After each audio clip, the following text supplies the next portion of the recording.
So you want to remove negative reviews on the web. My name's Nadernejad, and I'm the owner of Nadernejad Media Incorporated, an online reputation management firm helping people fix their online reputations, whether it's negative articles in search, a negative review, or any content on the internet that needs to really be cleaned up, fixed, or suppressed.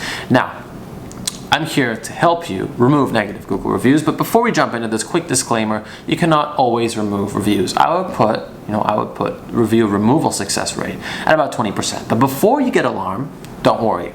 Negative reviews are actually good. Did you know people trust your review score more if there are some negative reviews? If everything is always positive, then it's actually less trustworthy than having like a 4.7 or a 4.8 review. If it's just 5 stars all over the map, something looks wrong. Unless there's less volume where you only have 2-3 people leaving reviews, it could also show that perhaps your business is small and also not so great. So, having a negative review isn't a negative or a positive thing, it's how you deal with it. So how do we remove a negative review on Google, especially if it's fraudulent? Well, I think all the reporting things are very intuitive. If there's a comment that is, a review that's a competitor, flag it and report it as many times as possible. You can have your employees do this, you can have your friends and family members do this, but what I recommend doing, and here's the most productive thing you can do, is having people reach out to 3 to 5 people a day who you know in your circle of friends or family member and say, review my business. Get them to be transparent. Don't have them say, I'm a customer and lie. Have them say, I know this person personally and I know the way that they run their business, and they put their name down they attribute themselves to you, to that character testimonial. If they're willing to do that, they are willing to leave a review. And I don't think that's unethical. I think that is ethical, because there aren't enough placements, there aren't enough protections in place for businesses who are potentially facing fraudulent reviews, and therefore we need to shift the narrative. So reach out to people that you know. That's going to be more productive than just reporting.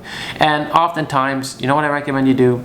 Even if it is a competitor, I recommend reaching out. The best thing to do is declaring that, hey, we don't remember you coming by here, and we don't remember servicing you as a client, and we're really sorry that you experienced this. If you're willing to come forward, we'd be happy to compensate you with, and then put something down there. It's not saying that you are in the wrong. It is not. I don't believe in that narrative. When people say that, when you offer something, it means, if you're giving a refund, that's different. But if you're offering somebody, you're upset with your experience at this pizza joint, have a free slice of pizza on us, we're really sorry. That's something that's going to go a long, long way. No one's going to look at that and say, oh, they were probably in the wrong. No, if you try to stand ground and say, hey, you're wrong, it's going to look worse on you and you're going to drive people away. So I would do that in case people find it, they have that review response. And that can even be better. I can look at that response and say, instead of all these 5-star and 4-star reviews like, cool place, I actually have this understanding of how this person responds to conflict and how they try to make things better. When I'm responding to this negative review, I'm not trying to redirect blame. I'm trying to use this as an opportunity to reverse engineer somebody's impression. And that's a powerful way to definitely fix or to respond to a negative review. Now, the last thing I want to mention is looking at search. Where is this negative review appearing? If it is appearing on Google, you want to claim your Google My Business account. You can look that up online. It's very easy to do. If you have questions, just ask me down below.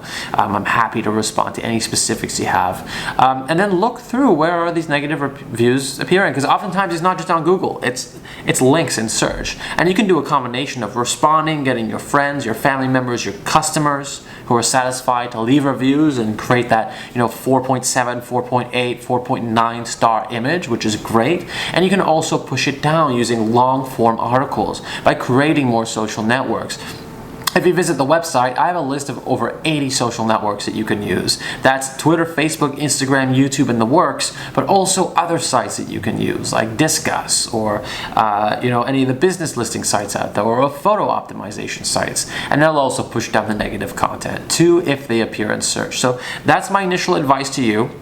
I know a lot of the advice is, very similar, because there's only really a few tactics you can use for review management, to be totally honest with you, but it's how you approach it and how creative you are in your approach that's the most important. So any questions, feel free to reach out. I nerd out about this stuff. I love talking about it, so I'm just happy to have a chat with you. And otherwise, I wish you the best of luck. I hope you find the resources on this channel. There's almost 100 videos, very close to 100, and if you look on the website, we also have some blog posts that are quite detailed about the tactics. Like, I give it all away for free to you. So an ebook is also available. So do let me know if there's anything I can do to help, and take care.